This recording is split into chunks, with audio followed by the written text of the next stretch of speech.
Meu nome é Luzinete Barbosa de Souza, tenho 44 anos. Desde criança já havia um vazio muito grande. Era uma tristeza, um desespero. Eu pensava muito em me casar, né? Não sei porquê também, talvez para preencher esse vazio que eu sentia. E por conta disso, de pensar em me casar, foi que eu acabei fazendo tudo errado, né? Me precipitei, não tomei cuidado, né, nesse sentido, e me casei e foi onde deu tudo errado. Ele bebia, né? Ele bebia, ele fumava, ele saía do trabalho, não ia direto para casa, ficava nos bares, chegava em casa tarde. A gente não se entendia, de jeito nenhum. Ele falava uma coisa, eu não concordava. Ele falava uma, eu não concordava. Então foi assim, alguns anos de muita discórdia. Para tentar salvar esse relacionamento, né, para poder ter paz, para poder realmente ser feliz, eu busquei ajuda em outros lugares, né? Primeiro eu fui em algumas igrejas, né? Só que chegando lá não vi resultado, aí logo eu desisti, né?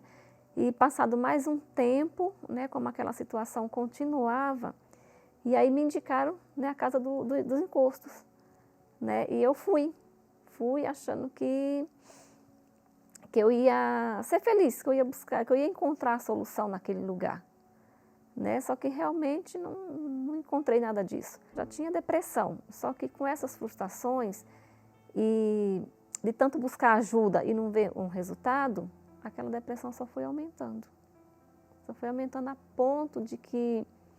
Eu lembro que um dia eu chorei porque eu queria dormir e não conseguia. Né? Eu queria dormir e não conseguia.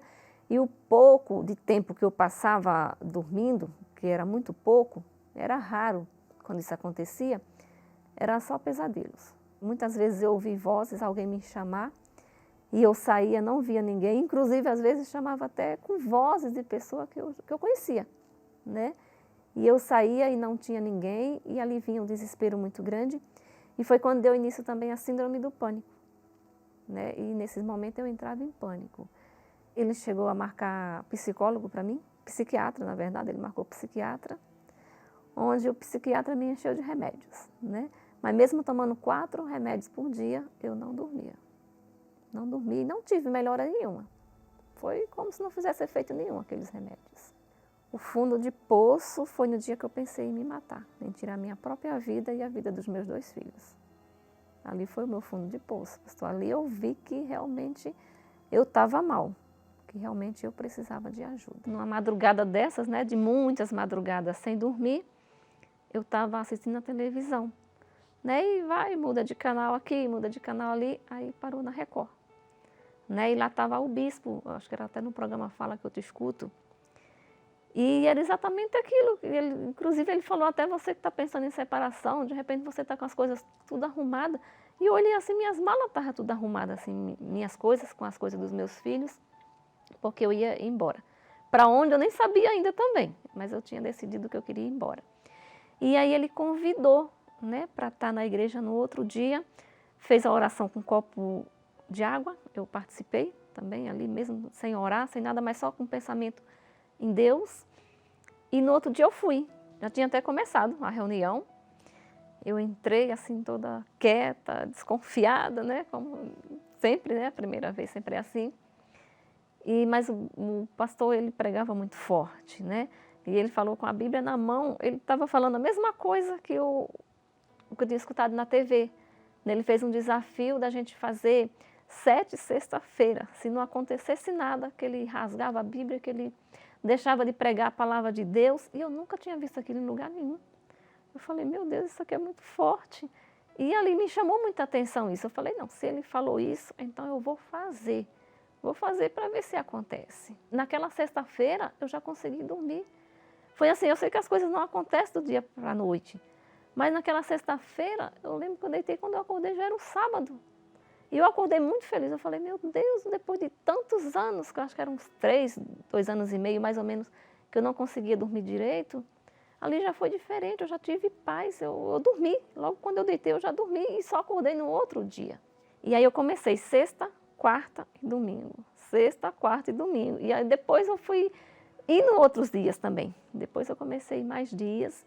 Foi quando eu senti sede pelo Espírito Santo, né? Que eu ouvia falar do Espírito Santo. E aquilo eu ia tendo uma certeza que era algo tão bom, que devia ser algo tão maravilhoso, porque se eu ainda nem o tinha, e eu já me sentia tão bem, imagine o dia que eu o tivesse, o dia que eu o recebesse. Aí eu comecei a orar mais, né? A buscá-lo nas madrugadas. Eu passei a fazer jejum, né? Que não tinha costume, na verdade eu nem sabia o que era. Passei a prestar atenção, né, em cada palavra. Eu passei, eu mesma também a buscar mais na palavra de Deus, a ler mais a Bíblia. Foi numa quarta-feira, né, eu fui com muita sede naquele dia para a igreja, né, uma quarta-feira, 3 horas da tarde, na reunião das 3 horas da tarde. E naquele dia foi muito diferente, foi uma busca maravilhosa. O pastor que estava fazendo a reunião, ele chamou a gente em frente ao altar, né? E eu já estava ali no meu cantinho, mas eu estava só pensando e falando para Deus a minha necessidade que eu tinha de ter na minha vida. E eu expressei isso para Ele, que eu era muito pequena, que eu era... Meu Deus, eu falava, eu sou um ser insignificante, mas eu preciso do Senhor. Eu preciso do Senhor mais que qualquer tudo na minha vida, mais que filho, mais que marido, mais que qualquer coisa. O Senhor é a minha prioridade. Eu preciso do Senhor. E aí Ele veio sobre a minha vida. Tudo passou a ser diferente. Tudo, assim, completamente tudo. Mudou, assim, eu conheci a verdadeira felicidade, né? Hoje eu sei o que é ser feliz. Você vinha, assim, de um fundo de poço e hoje ter o Espírito Santo é o maior progresso da minha vida. Foi o meu maior objetivo, a maior coisa que eu já conquistei até hoje. Aí veio dentro de mim o desejo de ganhar almas, o desejo de falar de Jesus. É tanto que hoje, quando alguém vem para mim falando que tem depressão, fico até feliz de poder explicar a minha vida para aquela pessoa. E eu ainda falo assim, eu não estou falando do que eu ouvi, eu estou falando do que eu vivi. Tenho certeza que o Espírito Santo está nesse relacionamento, porque a atenção, a renúncia, tanto da minha parte como da parte dele, né? Nós dois temos um interesse em ganhar almas, em salvar vidas. Nada na minha vida pode se comparar ao Espírito Santo. Ele é o maior tesouro da minha vida.